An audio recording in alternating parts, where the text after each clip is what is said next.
kam nderin t'ja fjalën kryetarit Partisë Demokratike, zotit Sali Berisha.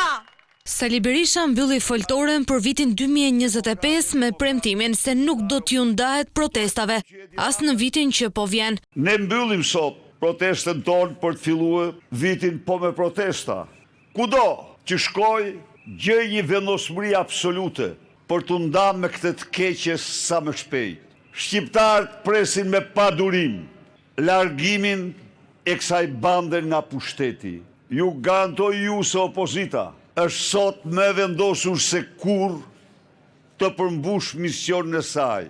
Numri i mbështetësve në foltoren e fundit të këtij viti ishte i ulët, por kjo nuk e ndalon Berishën për ta vijuar misionin poshtë zyrës së rivalit politik. Qëndroni dhe do qëndrojmë në këtë shesh i lirisë, gjersa nga ajo ndërtesë të shporrim binomin që ka vjedhur dhe përçmuar më shumë shqiptarë të tërë historinë tonë kombëtare, Edi Ramën dhe Lubi Ballukun.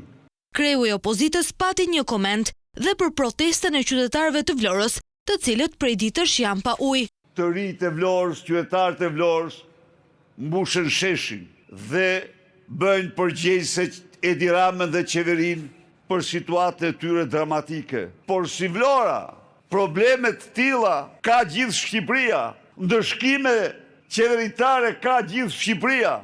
I vonuar, por nuk mungoi edhe një koment për fitoren e tretë Albin Kurtit si kryeministër. Kosova zhvillon zgjedhje.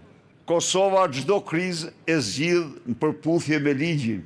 Kryeministri i Kosovës nuk ban koordinator krimi, por ata pavarësisht nga etnia i dërgon para ligjit.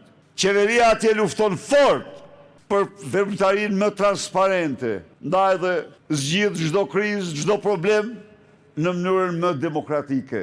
Në mbyllje, Sali Berisha ju drejtua të gjithë shqiptarëve me një urim për vitin 2026.